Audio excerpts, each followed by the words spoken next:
Good day everyone! So today we're going to talk about something really powerful and honestly underrated sa mundo ng renewable energy, which is tidal energy.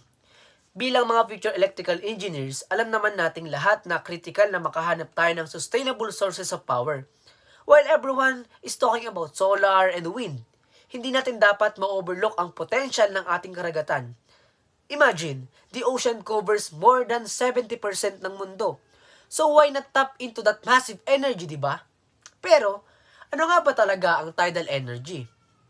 To put it simply, it is the energy harnessed by converting power from tides into useful forms of power. And for us, that means electricity. Galing ito sa natural na paggalaw ng ating mga karagatan. Unlike sa solar na nawawala sa gabi o wind na pabago-bago ang ihip. Ang tides ay highly predictable because the moon and earth aren't going anywhere. We can pinpoint exactly kung kailan tataas at bababa ang tubig. So now, let's talk about how. Ang basic working principle nito is what we call gravitational hydropower. Ginamit natin ang intensity ng tubig mula sa rise and fall of tides as a form of kinetic energy. This movement pushes a turbine which then generates electricity. Basically, we're converting kinetic and potential energy from the ocean's movement into mechanical energy. And then, eventually, into the electrical energy na kailangan natin para sa grid.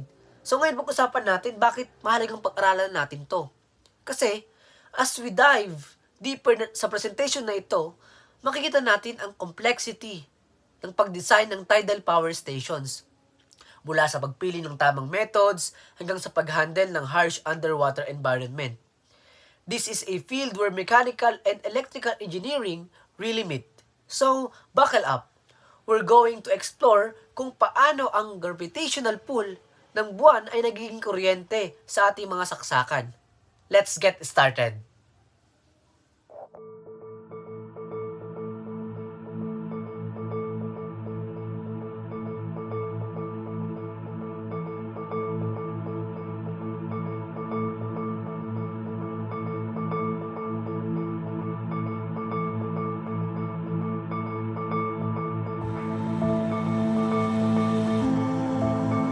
We are diving deeper into ocean energy, specifically focusing on tidal power stations.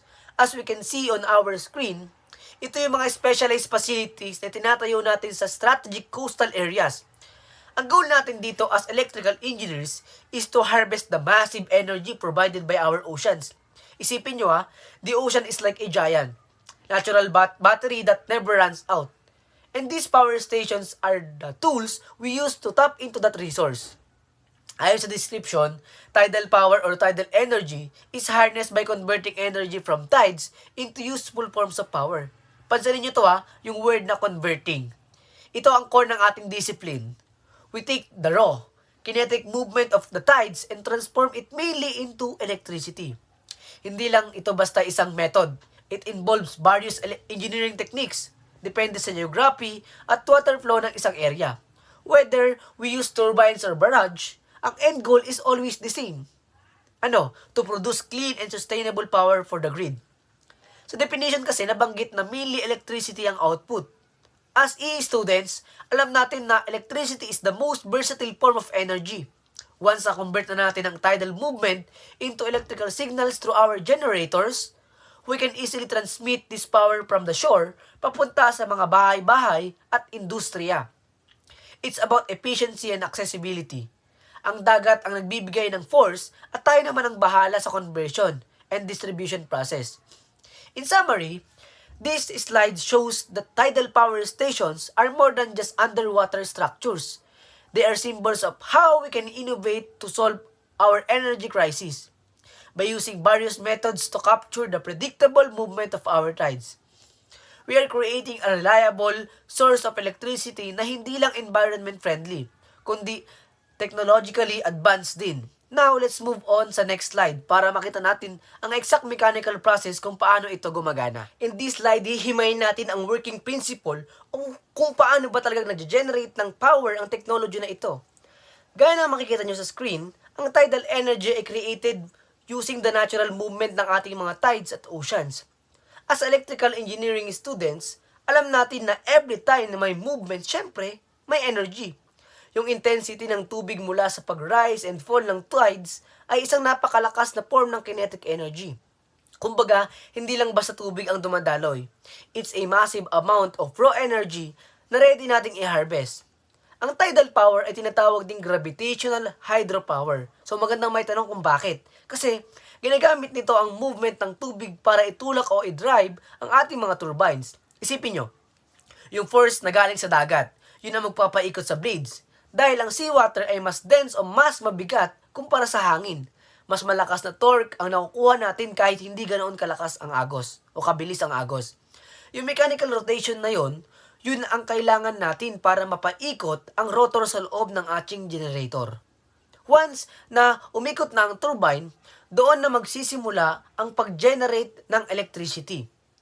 Ito na yung part na tinatransform natin ang mechanical energy into electrical energy para ma-feed sa grid. Napaka-reliable ng system na ito dahil predictable ang tides, hindi tayo manghuhula kung kailan magkakaroon ng supply. In short, we are using the Earth's natural rhythm para magkaroon tayo ng clean and sustainable power source na kayang sumuporta sa ating electrical infrastructure. Now, talakayin naman natin ang science sa likod ng ating resource, the causes and frequency of tides. Bakit nga ba may tides sa ating mga karagatan? Ayon sa slide, ang high and low tides ay caused primarily by the moon dahil sa gravitational pull ng buwan sa ating planeta. Nag-generate ito ng tinatawag na tidal force at ito yung force na humihila sa dagat o sa tubig dagat kaya nagkakaroon tayo ng tinatawag na bulge. Isipin nyo yung tubig ay parang nagsuswell o umaalis sa side na pinakamalapit sa buwan. At pati na rin sa side na kabaligtaran nito. Ang mga bulge na ito ang nararanasan nating high tides. Pagdating naman sa the loss of frequency, most coastal areas with some exceptions ay nakakaranas ng 2 high tides at 2 low tides bawat lunar day. Ngayon, ito ang mahalagang part for us as electrical engineering students. Kailangan nating maintindihan at malaman ang pagkakaiba ng solar day sa lunar day. Ang solar day kasi na nakasanayan natin ay saktong 24 hours. Pero ang isang lunar day ay tumatagal ng 24 hours and 50 minutes. Yung extra 50 minutes na yon ay dahil sa pag-orbit ng buwan habang umiikot ang mundo. This means, hindi fix ang oras ng ating power generation bawat araw. Nag-shift ang schedule ng ating peak tidal energy based sa lunar cycle na ito. Bakit ito mahalaga sa ating report? Dahil ang tides ay nakadepende sa posisyon ng buwan. Ang tidal energy ay tinuturing na highly predictable, hindi tulad ng solar na pwedeng maharangan ng ulap o ng wind naman na biglang humihinto. Ang tides ay sigurado nating darating dahil sa celestial mechanics. Sa perspective ng grid management, napakalaking tulong nito para sa load forecasting. Alam nating mga engineers exactly kung kailan natin makukuha ang maximum electrical output mula sa ating tidal power stations, months or even years in advance. In short, sa slide na ito ay nagpapakita na ang ating source of energy ay hindi random. Ito ay isang rhythmic and reliable force dictated by the physics of our solar system. In this slide, iimayin natin ang frequency of tides. Bilang mga future electrical engineers, critical sa atin ang timing. Hindi pwedeng basta may agos lang. Kailangan nating malaman ang exact schedule ng energy source natin. Gaya ng makikita ninyo sa ating chart, ang tides ay sumusunod sa isang napaka-rhythmic na cycle. Dahil ang ating mundo ay patuloy na umiikot sa loob ng dalawang tidal bulge na gawa ng gravitational pull ng buwan. Ang bawat coastal area ay nakakaranas ng regular na interval ng pagtaas at pagbaba ng tubig. Itong cycle na ito ang nagdidictate sa ating generation window o kung kailan ba tayo pwede mag-produce ng maximum power. Kung titignan ninyo ang numbers, ang high tides ay nagaganap humigit kumulang bawat 12 hours and 25 minutes. Siguro, mapapatanong kayo, bakit may extra 25 minutes? Bakit hindi saktong 12 hours? This is due to the difference between a solar day and a lunar day. Habang umiikot ang Earth, ang buwan naman ay nag-orbit din sa atin. So yung extra 25 minutes na yon bawat half cycle ay ang oras na kinakailangan ng mundo para humarap ulit direkta sa buwan. Sa perspective ng grid integration, napaka-importante nito. Ang ating mga control systems ay dapat nakaprogram para sa shifting schedule na ito. Hindi pwedeng nakapix ang timer ng ating generators dahil ang peak tidal flow ay umaasog araw-araw. So our dispatch strategy must be adaptive. Panghuli, sa pagitan ng bawat high tide at low tide, mayroon tayong transition period na tumatagal ng 6 hours and 12.5 minutes. Dito pumapasok ang challenge ng slack water. Bakit ang tubig ay nasa pinakamataas o pinakamababang level na? Panandalian nitong humihinto bago mag-reverse ang flow. Sa puntong ito, ang kinetic energy ay zero. So our electrical output also hits zero. Bilang mga engineers, we manage this by using energy storage systems or by connecting multiple tidal farms from different locations to ensure na hindi interrupt ang supply ng kuryente sa grid. In summary, this slide reminds us that while tidal energy is highly predictable, it requires smart engineering to manage its periodic nature. Moving on this slide, makikita natin dito ang isang graphical representation ng ating energy source over time. Bilang mga EE, mahilig tayo sa mga waveforms, di ba? Isipin niyo na itong curve na ito ay parang isang low frequency signal. Ang peak ng wave na ito ay ang high tide. At ang true o yung pinakamababang part ay ang low tide. Itong transition na ito, mula sa taas hanggang sa baba, ang nagdidiktit kung gaano karami kinetic energy ang available para sa ating mga turbines. Kapag matarik ang curve, ibig sabihin mabilis ang agos ng tubig. And that translates to higher power generation. Sa graph na ito, mapapansin ninyo yung duration. It takes roughly 6 hours and 12.5 minutes para makumpleto ang transition from high tide to low tide. In a power system context, ito ang ating ramping period, unlike a coal plant na pwede nating iset ang output. Sa tidal energy, ang output natin ay sumusunod sa curve na ito. There is a specific point dito na tinatawag nating slack water. Ito yung sandali kung kailan ang tubig ay tumitigil bago mag-reverse ang direction. During slack water, our electrical output hits zero. As engineers, kailangan nating i-manage ang zero output. Periods na ito through grid synchronization and energy storage solution para hindi ma-affect ang stability ng ating load. Ang main takeaway natin dito sa slide na ito is predictability. Kahit na pabago-bago ang output based sa graph na ito, we can calculate this waveform months or even years in advance with extreme precision. Alam natin exactly kung anong oras magpipeak ang kuryente at kung anong oras ito mawawala. This level of certainty is a dream for grid operators. It allows us to schedule other power plants or battery banks para sumalo sa load kapag ang tidal curve ay nasa low. In short, this graph isn't just about water levels. It's our roadmap for power generation scheduling. So from this slide, makikita natin ng isang clear diagram na nagpapakita ng Earth's tides. Bilang mga future engineers, kailangan nating ma-visualize kung paano ba talaga gumagalaw ang energy source sa global scale. Pansinin ninyo yung picture sa gitna. Nandyan ang ating planeta at sa gilid ay ang moon. Makikita ninyo yung arrow na may label na moon's gravitational pull. Itong hila na ito ang dahilan kung bakit nagkakaroon tayo ng tinatawag na high tide. Sa side na direkta nakaharap sa buwan, isipin ninyo na parang hinihila ng buwan ang tubig dagat palayo sa surface ng Earth, creating that massive bulge of water. Pero kung titignan ninyong mabuti ang diagram, mapapansin ninyo na mayroon ding high tide sa kabilang side o yung side na malayo sa buwan. Habang sa top at bottom parts naman ng ating planeta, doon natin nararanasan ng low tide. Ito ang logic kung bakit mayroon tayong dalawang high tide at dalawang low tide bawat lunar day. As the Earth rotates on its axis, dumadaan ang bawat coastal area sa mga bulge na ito. For our tidal power operations, this means we have predictable peak points of energy generation twice a day. Isang cycle kapag tapat tayo sa buwan at isa kapag nasa kabilang side tayo. Ang main takeaway natin dito sa visual na ito is the symmetry of tides. Kahit na ang buwan ay nasa isang side lang, ang buong mundo ay nakakaranas ng rhythmic balancing ng tubig. This symmetry is what makes tidal energy so reliable, unlike wind o solar na unbalanced o random ang dating.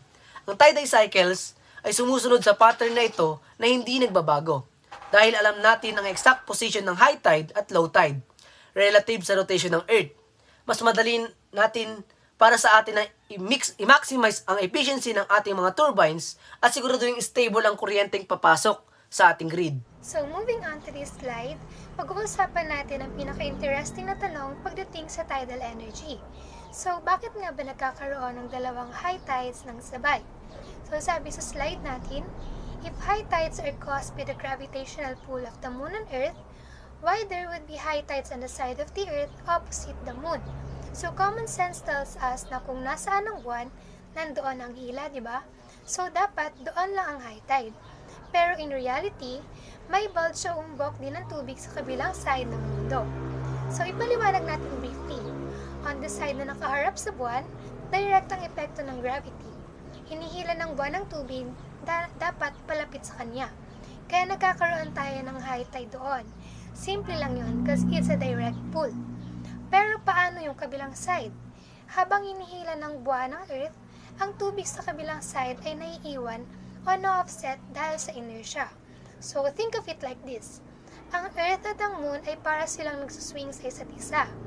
Dahil sa rotation at movement na ito, nagkakaroon ng centrifugal force. So, itong force naman na ito ay nagtutulak sa tubig palayo sa center on the opposite side. Kaya ayun, may bulge din sa likod. So, in summary, gravity pulls the water on one side, while inertia creates a high tide on the other side. Kaya twice a day tayo nagkakaranas ng high tide habang umiikot ang mundo. Ngayon, dahil alam na nating may dalawang high tide bulges, bigyan naman natin sila ng labels. Sa slide na ito, i-distinguish natin ang high tide at ang tinatawag nating low high tide. Sounds confusing, right?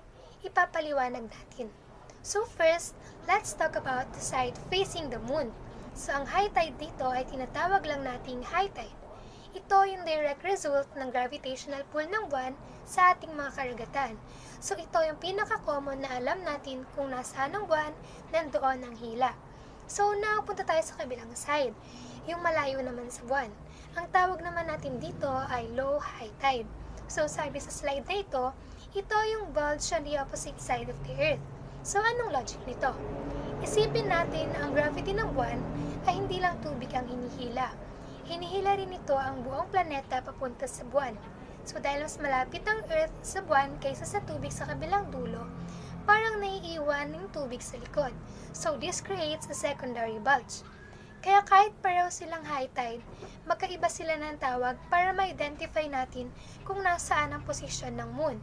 Importante ito sa tidal energy kasi kailangan nating malaman ang timing at lakas ng tubig sa magkabilang side ng mundo para ma-maximize natin ang ating turbines. So to wrap up, high tide sa harap and low high tide sa likod. So ngayon, hihimayin naman natin ang physics sa likod ng far side ng mundo. Gaya ng nakikita natin sa slide, ang gravitational attraction ng buwan ay mas mahina sa kabilang side dahil ito ay mas malayo. So kung mahina ang hila ng gravity doon, bakit may high tide pa rin? Dito na papasok ang tinatawag nating inertia. On the far side o yung side na malayo sa buwan, ang inertia ay mas malakas kaysa sa gravitational force. Ang tubig sa side na ito ay sinusubukang mag-move sa isang straight line palayo sa Earth. So think of it as the water wanting to keep its own path habang ang planet ay hinihila palapit sa buwan. So anong resulta nito? Nabubuo ang pangalawang bulge o yung umbok ng tubig. So para hindi tayo malito, let's compare. Sa near side o yung nakaharap sa buwan, gravity ang bida. Hinihila nito ang tubig dagat directly papunta sa buwan, kaya nabubuo ang unang bulge. Pero sa far side, inertia naman ang nangingibabaw, kaya doon nabubuo ang secondary bulge. Gravity and inertia act in opposition, pero pareho silang gumagawa ng tidal bulges na magkabilang panig ng ating planeta. So in short, hindi lang ito tungkol sa hila ng buwan. It's a tug of war between gravity and inertia. Dahil sa balance na ito, ang ating mundo ay laging may dalawang high tide bulges ng sabay. Mahalaga ang balance na ito sa pagpredict ng ating tidal cycles para sa ating energy generation. So ngayon, para ma-summarize naman natin ang lahat ng napag-usapan natin about the causes of tides, tignan natin ang slide na ito. Sinasabi dito na ang gravity at inertia ay laging nag-act in opposition sa ating mga karagatan. It's like a giant tug of war space edition. So focus muna tayo sa tinatawag nating near side. Ito yung side ng Earth na nakaharap sa buwan. Dito, ang gravitational force ng moon ay napakalakas. So dahil dito, hinihila ng buwan ng tubig sa dagat papunta sa kanya. So this creates our first tidal bulge.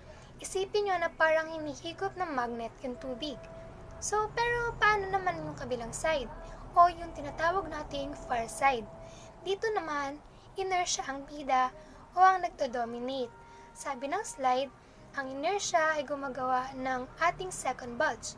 Habang hinihila ng gravity ang Earth papunta sa buwan, yung tubig sa likuran ay gustong manatili sa pwesto niya o mag-move sa straight line, kaya nagkakaroon ng umbok doon.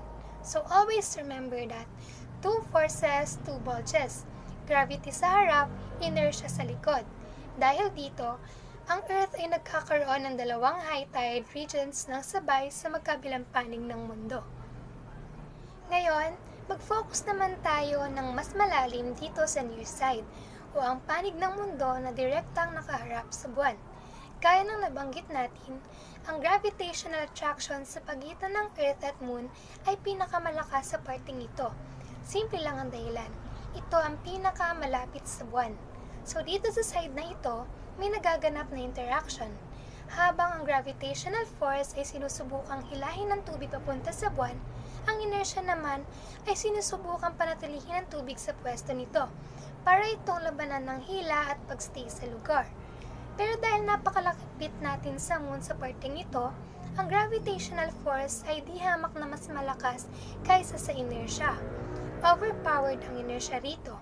Dahil weak ng gravity, ang tubig ay talagang nahihila papunta sa direction ng buwan. Ito ang main reason kung bakit nagkakaroon ng malaking bulge sa umbok ng tubig sa near side.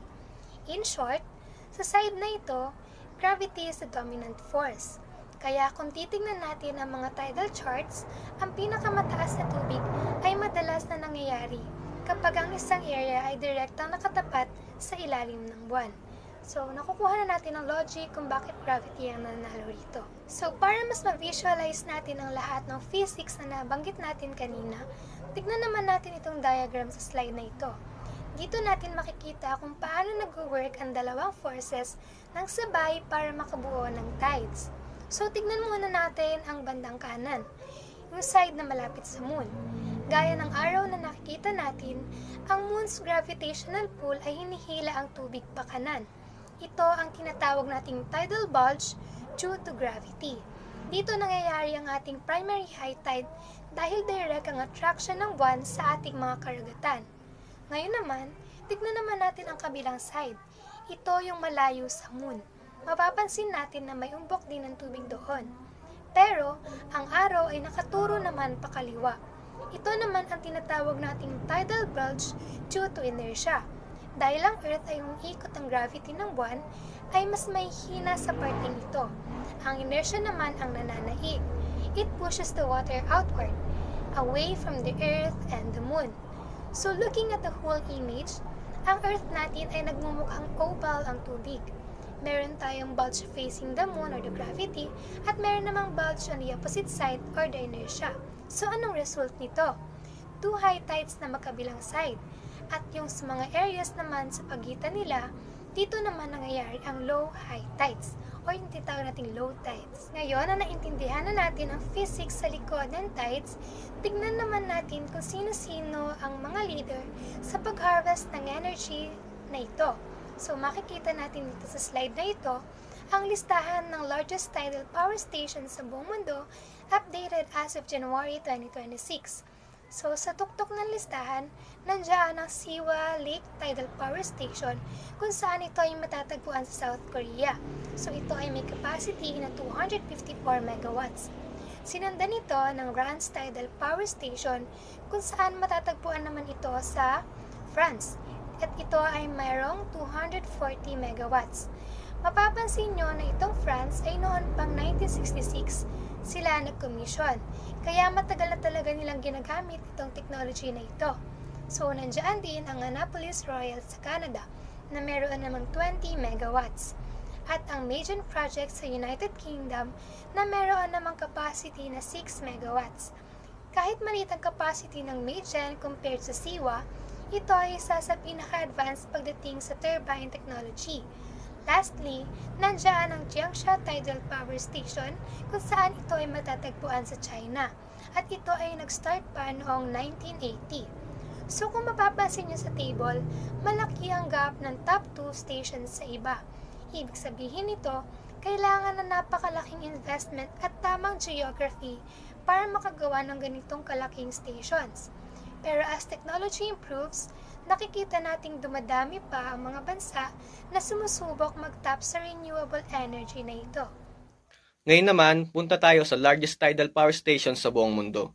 Sa slide na to, makikita natin yung iba't ibang tidal power stations, yung capacity nila in megawatts at yung current status nila as of 2026. Unahin na natin yung Siwa Lake Tidal Power Station na may capacity na 254 megawatts at ito ang pinakamalaking tidal power station sa buong mundo. Matatagpuan ito sa South Korea at ginagamit nito ang tidal baggage system para makapag-generate ng kuryente. Bukod sa power generation na nakakatulong din ito sa flood control at water management, kaya multipurpose talaga ang project na ito. Sunod naman natin ay ang Rance Tidal Power Station na matatagpuan sa France, na may capacity na 240 megawatts. Ito ang pinakamatandang large-scale tidal power station na nagsimula pa noong mag-operate noong 1960s. Hanggang ngayon ay operational pa rin siya, na nagpapakita kung gaano ka-durable at ka-reliable ang tidal power technology over long periods of time. Next naman natin ay ang Annapolis Royal Generating Station na matatagpuan sa Canada. Meron itong capacity na 20 megawatts. Isa ito sa mga unang tidal power stations sa North America. Ngunit dahil sa environmental concerns, lalo na sa epekto nito sa fish populations, ito ay na-decommission noong 2019. Ipinapakita nito na mahalaga pa rin ang balance between energy production at environmental protection. Meron din tayong Maiden project sa Scotland na may 6 megawatts na capacity. Kahit mas maliit ito kumpara sa iba, mahalaga ito dahil gumagamit ito ng tidal stream generator technology na mas environmental friendly. Currently, phase 1 pa lang ito at patuloy pang ine-expand. Kaya inaasahang tataas pa ang capacity nito sa mga susunod na taon. Lastly, yung Jiangsha Tidal Power Station na matatagpuan sa China. May capacity ito na 3.2 megawatts. Isa ito sa mga pinakaunang tidal power projects sa Asia. At hanggang ngayon ay operational pa rin bilang pilot at research facility. Malaki ang naging contribution nito sa development ng tidal power technology sa rehiyon na yun. So overall, pinapakita sa slide na to na ang tidal power ay may iba't ibang application at scale mula sa malalaking barrage systems hanggang sa mas modernong tidal stream projects. Kahit hindi pa siya ganun ka-common, malinaw na may long-term potential ang tidal power bilang isang sustainable energy source. Ngayon naman, mag-focus tayo sa Siwa Lake Tidal Power Station na siyang pinakamalaking tidal power station sa buong mundo. Makikita naman natin dito sa picture na to na ang Siwa Lake Tidal Power Station ay gumagamit ng tidal barrage system kung saan may mahabang dam o seawall na humaharang sa bahagi ng dagat. Ang structure na to ang nagkokontrol ng pagpasok at paglabas ng tubig habang may high tide at low tide at doon mismo naglalagay ng turbines para makapag-generate ng kuryente. Matatagpuan ito sa South Korea at may kapasidad ito na humigit kumulang 254 megawatts. Dahil sa laki nito, nakakapag-provide ito ng kuryente sa libu-libong kabahayan at malaking tulong ito sa renewable energy supply ng bansa. Bukod sa power generation, multipurpose din ang station na ito. Nakakatulong ito sa flood control, lalo na sa mga coastal areas, at ginagamit din ito sa water management at environmental restoration sa paligid ng Siwa Lake.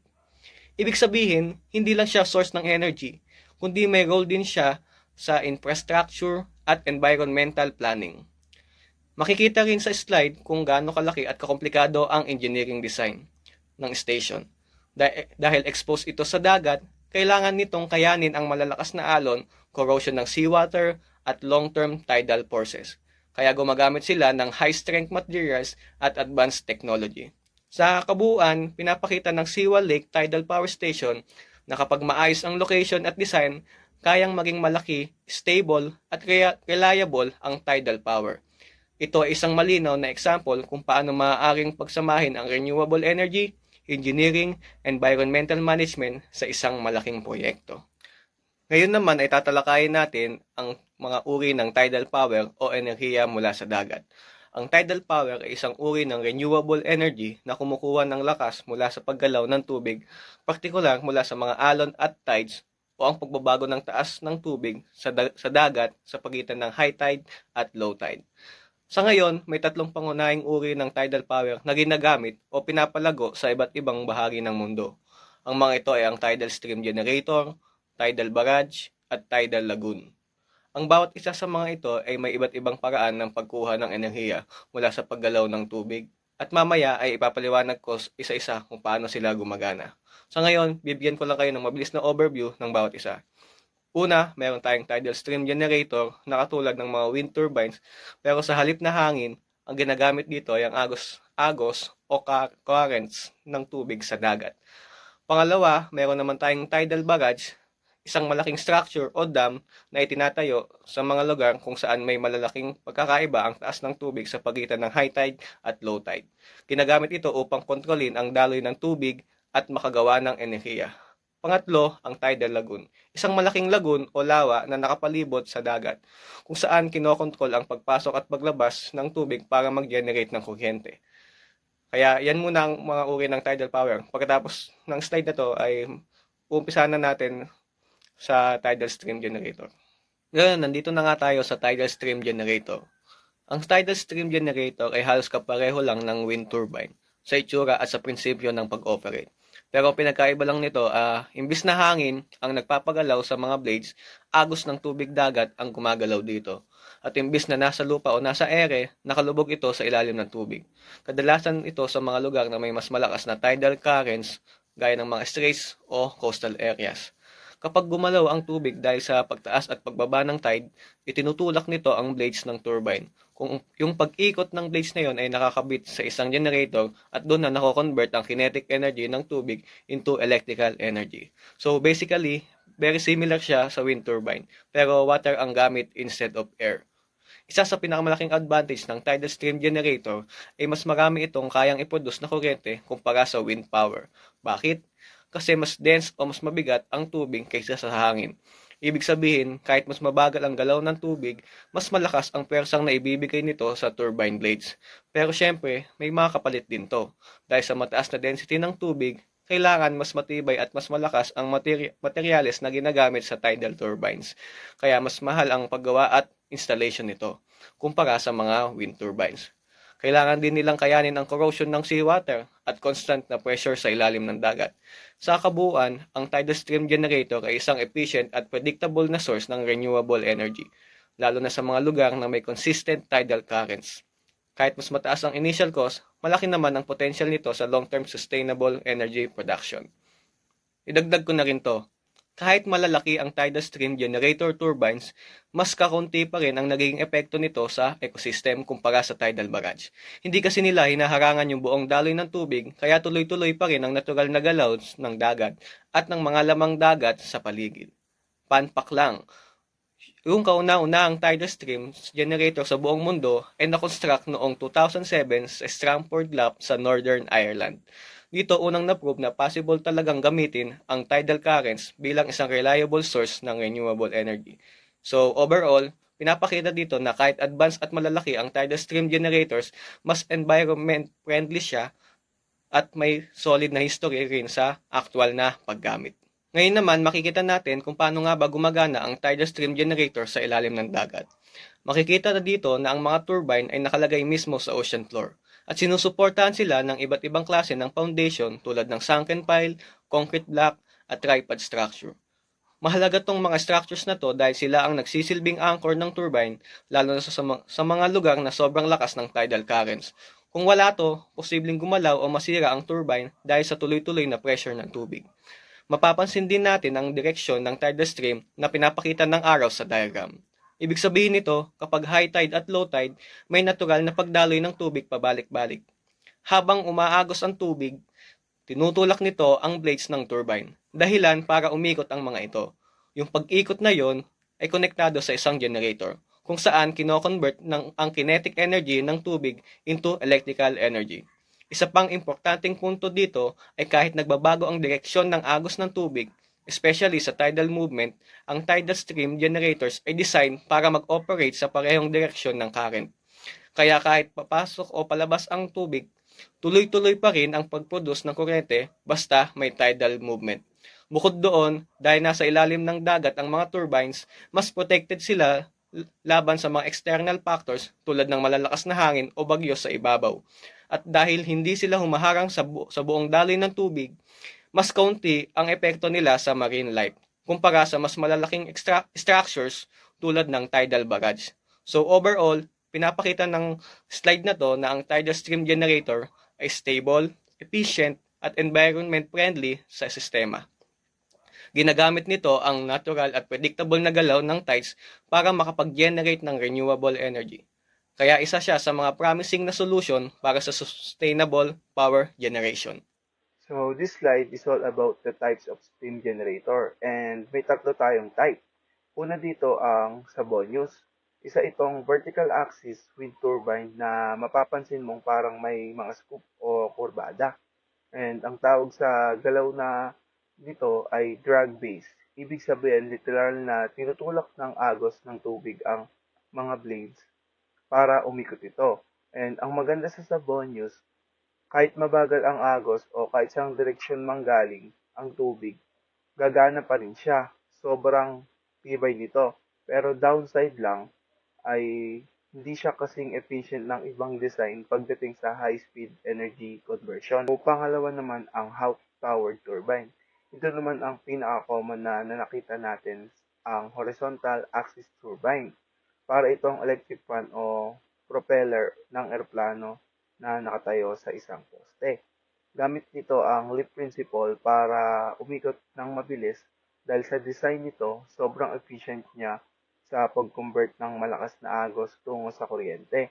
And ang challenge lang dito, kailangan nitong humanap ng direkta sa agos ng tubig.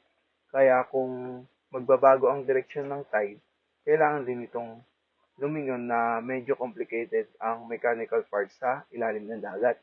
And ang muli ay ang Dareus, isang vertical axis design pero madalas tawaging egg beater turbine dahil sa itsura nito. Hindi tulad ng Sabonius, ang Dareus ay gumagamit ng leaf-driven blades. Ang bentahin nito ay katulad ng Sabonius, hindi mo kailangang i-adjust ang pwesto nito kahit mag-iba ang direksyon ng tubig. Isa pa, dahil vertical ang shaft nito, pwedeng ilagay ang generator sa base o mas madaling abutin na part. Kaya mas madali itong i-maintain kumpara sa mga powered turbine. So this slide is all about sa CGen tidal energy generator. Alam niyo ba na may giant electric fan sa ilalim ng dagat? And ito ang CGen, ang kauna-unahang commercial scale tidal turbine sa mundo na inilagay sa Stanford Law noong 2008. And para siyang underwater windmill. Meron itong dalawang dambuhalang blades na umiikot gamit ang lakas ng tides o agos ng dagat. Dahil masiksik ang tubig kaysa sa hangin, kayang-kaya nitong mag-produce ng kuryente para sa mahigit na 1,000 kabahayan gamit lang ang 1.2 megawatts na power. And yung cool features nito ay bidirectional ang blades niya. Kahit babalik-balik ang agos ng tubig, patuloy ang pag-ikot at kapag kailangan ayusin, itataas lang ang mga turbine sa ibabaw ng tubig na parang elevator para hindi na kailangan sumisid ng mga maintenance crew. And yung conclusion naman nito is about na kahit na decommission na ito noong 2009, napatunayan ng CGen na pwedeng-pwedeng pagkuhaan ng malinis at predictable na energy ang ating karagatan nang hindi sinisira ang marine life. So, this slide is all about sa tidal barrage. And ang tidal barrage ay parang isang mababang dam na itinatayo sa mga inlets o bukana ng dagat. And ang style nito ay parang traditional hydro dam. May mga sluice gate ito na humaharang sa tubig para gumawa ng reservoir or imbakan. Nakapix ang base nito sa seafloor at sa tuktok naman ay saktong mas mataas lang sa level ng tubig kapag high tide. And sa ilalim ng dam, may mga tunnel kung saan nakalagay ang mga tidal turbines. And kapag dumaan ang tubig sa mga tunnel na ito, papasok o palabas ng reservoir, umiikot ang turbine at doon tayo makakuha ng kuryente. Sa madaling salita, ginagamit natin itong harang na ito para kontrolin ang agos at gawing itong kuryente or power. So, dito naman yung continuation ng tidal barrage. Yung tidal barrage daw ay isang traditional hydropower dam, pero sa dagat ito nakatayo. And ang mga turbines nito ay matatagpuan sa ilalim ng dam at umiikot tuwing papasok ang high tide at lalabas ang low tide. Ganito lang kasimple ang process. Kapag tumaas ang tubig, dumadaloy ito sa mga turbines para punuin ang dam. Pagdating naman sa low tide, babalik ang tubig sa dagat at dadaan ulit sa turbine. Pag-ikot na ito ay nakakabit sa isang generator na isang gumagawa ng kuryente or nagpo-produce ng electricity. Alam niyo ba na ang Reims Tidal Power Station sa France ay ang kauna-unahang gumamit ng technology ito? Binuksan ito noong November 1966 matapos ang 5 taong construction. Sila ang nagpatunay na ang paggalaw ng dagat ay isang powerful at malinis na source ng electricity. So, based on this slide, ito yung tidal or Reims Tidal Power Barrage na kauna-unahang power station sa buong mundo na gumamit ng agos ng dagat para makagawa ng kuryente. And matatagpuan ito sa France at binuksan ito noong November 26, 1966. And matapos ang 5 taon na construction. So, paano nga ba ito gumana? And mukha itong traditional na hydropower dam na itinayo sa isang tidal inlet. And may two-way power siya. Umikot ang turbines nito kapag papasok ang high tide at kapag lumalabas ang low tide. And ang mga turbines naman ito ay nasa ilalim ng barrage sa loob ng mga tunnels kung saan dumadaloy ang tubig. And ang pag-ikot ng mga turbines na ito ay nakakabit sa isang generator na siyang nagpo-produce ng electricity. Sa madaling salita, ginagamit ng Reims Barrage ang natural na paghinga ng dagat para mabigyan ng malinis na energy sa libo-libong kabahayan. And this slide is all about sa Reims Tidal Power Barrage. Pagdating sa usaping kasaysayan, ang Reims Tidal Power Barrage ang tinuturing na pioneer sa larang ito. Binuksan ito noong November 1966, matapos ang 5 taon na construction. At ito ang naging kauna-unahang power station sa mundo na kumukuha ng kuryente mula sa tidal water flow. And ang itsura na nito ay parang isang traditional hydropower dam na may kalsada sa ibabaw.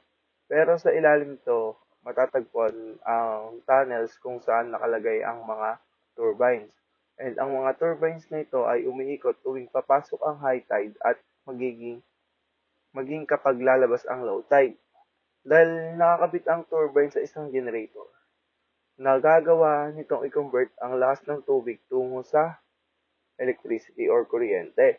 Hanggang ngayon, nananatili itong isa sa pinaka-effective na paraan para makakuha ng malinis at predictable na energy mula sa ating karagatan. For this slide, let's focus on the Siwa Lake Tidal Power Station na located sa Ansan City, Gyeonggi Province, South Korea. Along the west coast facing the Yellow Sea, built on a 12.5 km seawall. Ito ang world's largest tidal power installation with a 254 megawatt capacity at nag-start ito ng operation noong 2011. Originally, ang Siwa Lake was not built for power generation. Noong early 1990s, gumawa sila ng seawall para sa flood control at land reclamation. Pero over time, naging stagnant at populated ang tubig sa lake. Kaya bumaba ang water quality nito. Para masolusyonan ito, ginamit ng Korean government ang tidal power technology. Gumawa sila ng tidal barrage na parang dam na nagko-control sa paggalaw ng seawater. During the high tides, pumapasok ang seawater sa lake through control gates. Samantalang kapag low tides naman, ang galaw ng tubig ay palabas sa lake at dumadaan sa mga turbines. At habang umiikot ang mga turbines, nagge-generate ito ng electricity na umaabot sa around 552.7 gigawatt per hour per year.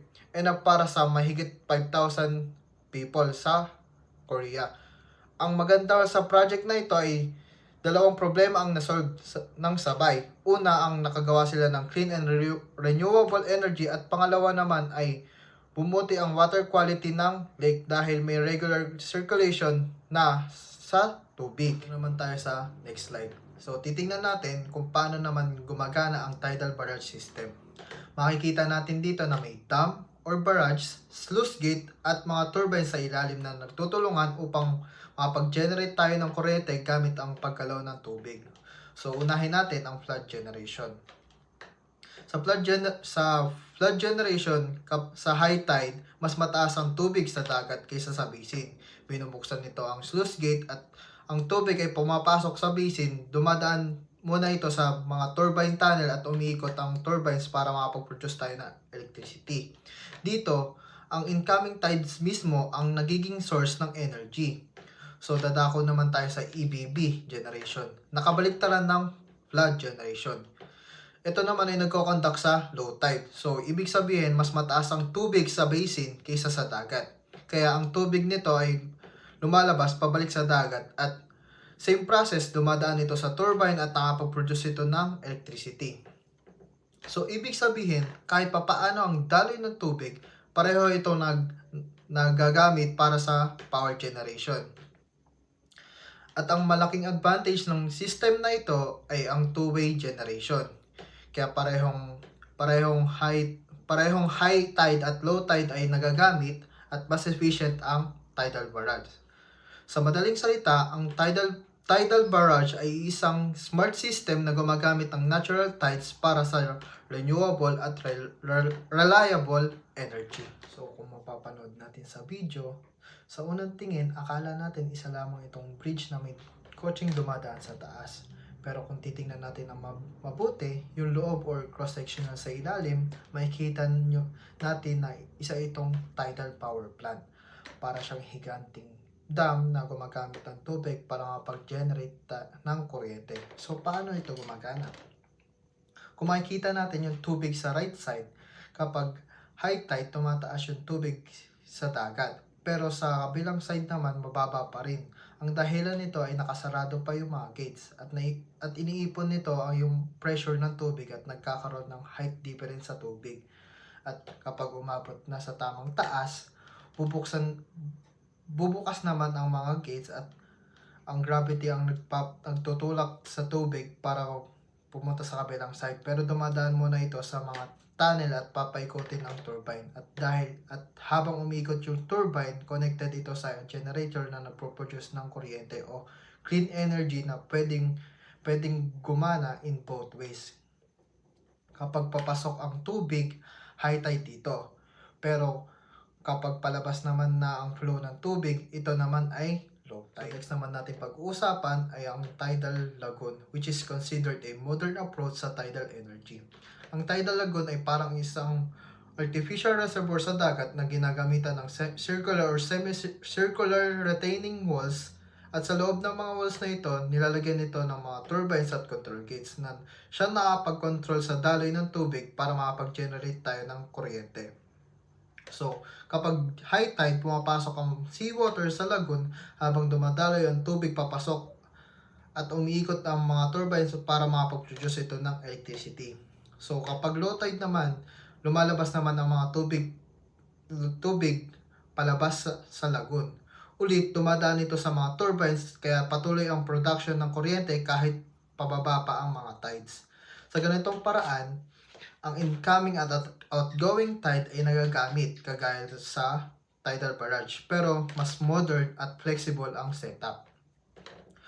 One major advantage ng tidal lagoon ay ang location flexibility. Hindi nito kailangan ng ilagay sa natural estuary or river.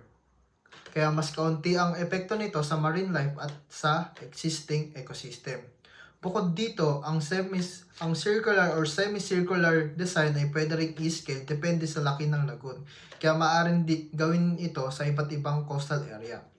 Isang kilalang example nito ay sa Swansea Bay Tidal Lagoon sa Wales, UK.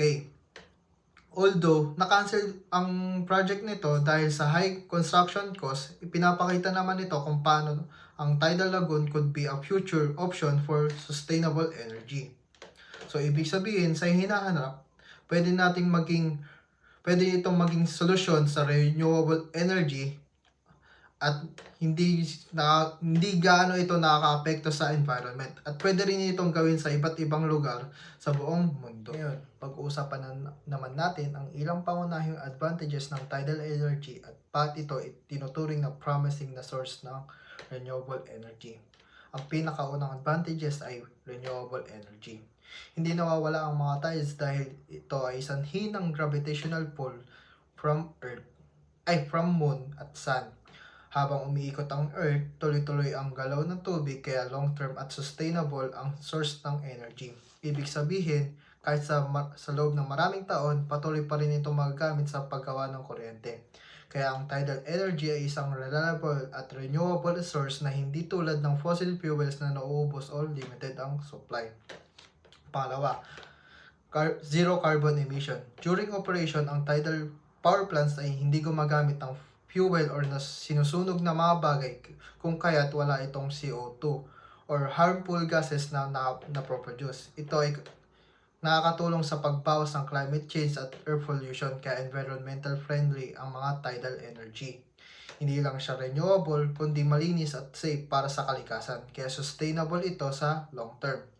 Pangatlo, predictability. Ang tides ay scientifically predictable kahit years in advance. Dahil nakadepende ito sa paggalaw ng moon at sun. Unlike solar or wind energy na nakadepende sa weather, mas reliable ang tidal energy pagdating sa planning at scheduling ng power production. Kaya mas madali ito na i-integrate sa power grid at mas consistent ang supply ng kuryente kumpara sa ibang mga renewable source. Ngayon dadako naman tayo sa pang-apat na pinakamalakas at pinaka-importanting advantage ng tidal energy. At ito ay high power output. Habang babalikan natin ang mga nakakaraang slide na tungkol sa renewable, clean at predictable na benefits, isa sa pinakamalaking dahilan kung bakit promising ang tidal energy ay dahil sa lakas ng tubig mismo. Ang tubig ay sobrang dense na around 800 times more dense than air. Kaya kahit mabagal ang flow ng tubig, kumpara sa hangin, mas malakas ang force na naibibigay nito sa mga turbine. Kaya mas maraming electricity ang kayang i-generate ng bawat turbine. Ibig sabihin, ang isang tidal energy turbine ay kayang mag-produce ng mas maraming electricity kaysa sa wind turbine na kapareho ang size. Bukod dito, mas stable at consistent ang power output dahil predictable ang galaw ng tides. So, unlike nga sa solar or wind energy na nakadepende sa weather, ang tidal energy ay reliable at predictable. Kaya ideal para sa long-term electricity planning. Dahil dito, sa terms ng efficiency at reliability, tidal energy has a very high potential bilang renewable energy source. At dahil dito, makikita natin na tidal energy are not only sustainable, clean at predictable, kundi malakas at consistent rin ang power output nito na perfect para sa future ng renewable energy sa coastal areas at sa buong mundo. So moving on, pag-usapan naman natin ang mga isa sa mga main drawbacks ng tidal energy, and that is limited installation site. Ang sabi rito, in order for a tidal power plant to be built, the potential installation site must meet very specific requirements. First, they need to be located on a coastline, which limits potential station site to coastal estate.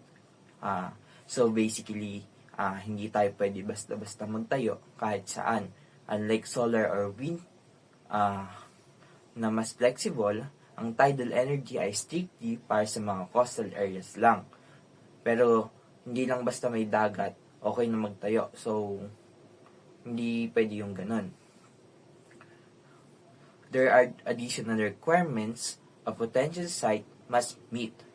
For example, a tidal power station need to be built in places where the difference in height between high and low tide is significant enough to power turbines. So, in short, kailangan malakas ang palitan ng tubig para umikot ang mga turbines. Dahil sa mga strict requirements na ito, limits where the power station can be installed, making it difficult for tidal power to be implemented widely. Kaya naman, hindi basta common ng ibang renewable energy resources natin ngayon. Proceeding to the next point, isa pang malaking hamon pagdating sa tidal energy ay ang pagiging expensive nito. Ayon sa ating slide, one of the biggest drawbacks to tidal power is the high upfront cost. Tidal energy turbines need to be much sturdier than wind turbines because of the high density of water. So, bakit nga ba siya mahal? Kasi yung mga turbines na ginagamit sa ilalim ng dagat ay kailangan mas matibay kumpara sa wind turbines. Masiksik o dense kasi ang tubig kaysa sa hangin. Kaya mas malakas ang pressure na kailangan kayanin ng equipment. Most of the tidal power plants that are currently in operation are made of tidal barrage. The construction of a tidal barrage is extremely expensive. So, dahil ang karamihan sa mga plants ngayon ay gumagamit ng tidal barrage o parang mga dam sa dagat. Ayun, talagang napakamahal ng mga construction nito. The Rance Power plant was expensive to build in its day and took about 20 years to actual pay.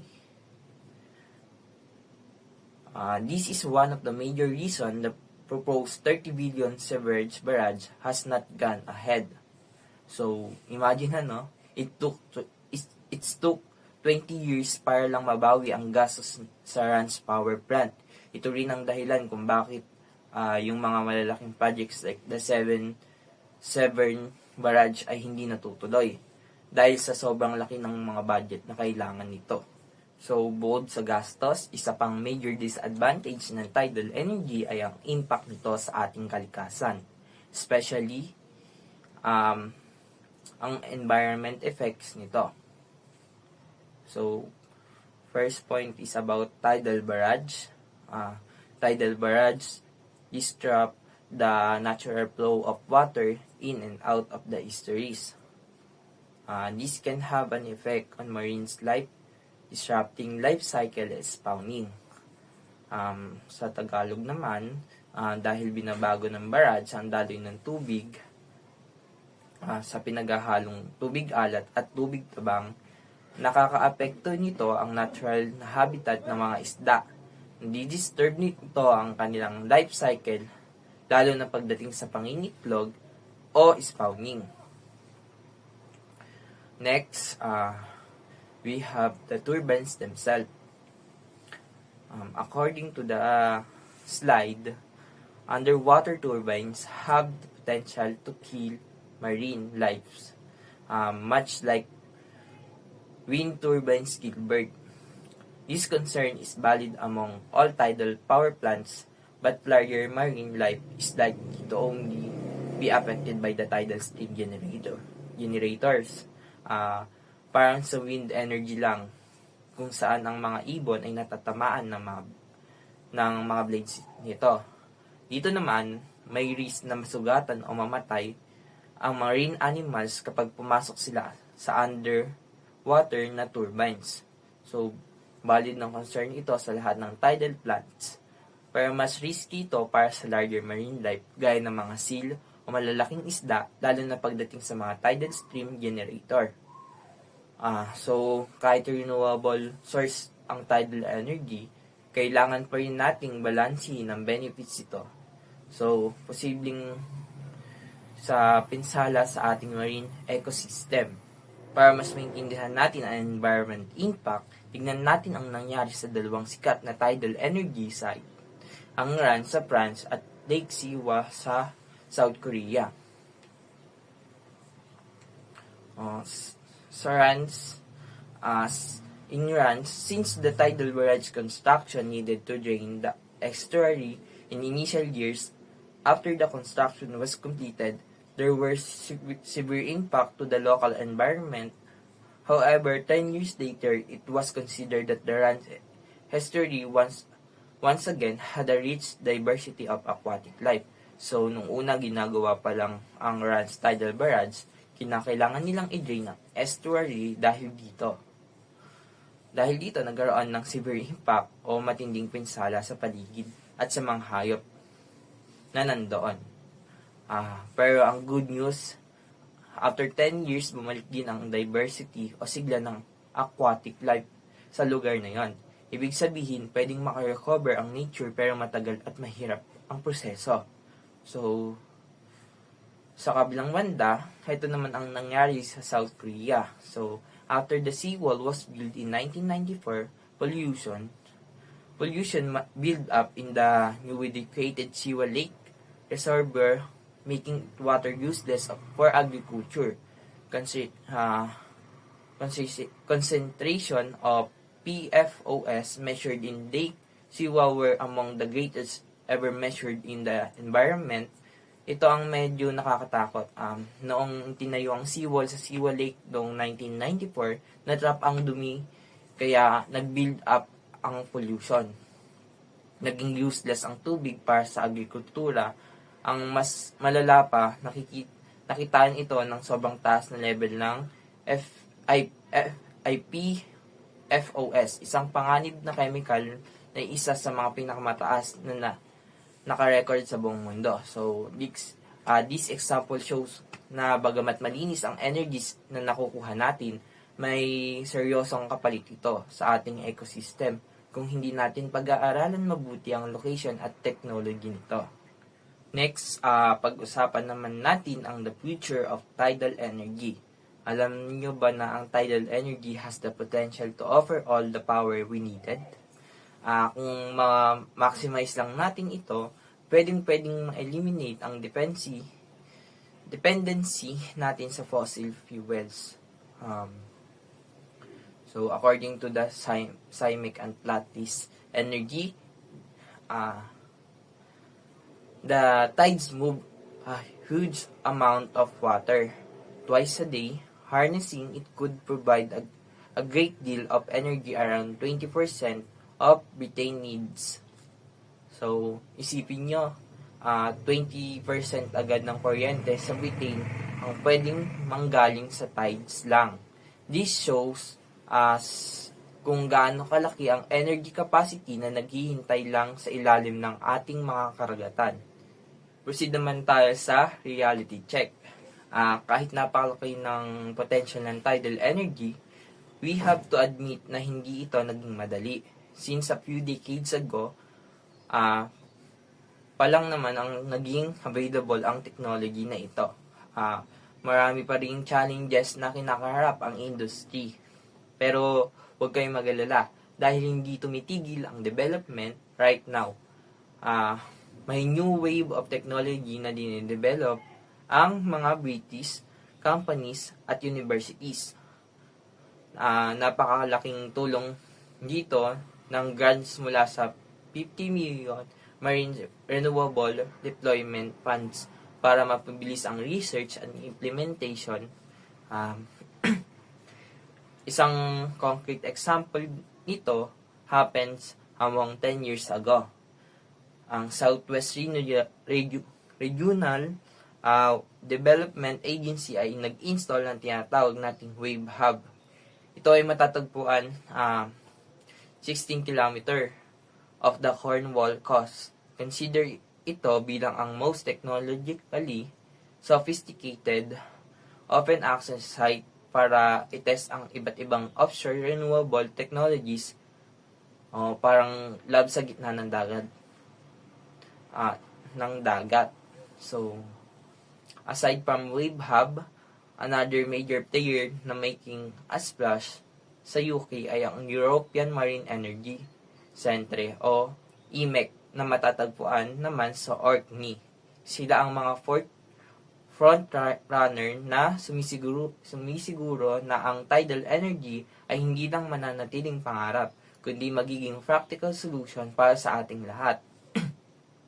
So, in short, kahit bago pa lang at maraming hardless, the future look bright dahil sa continuous support at advanced facilities na tinatayo ngayon.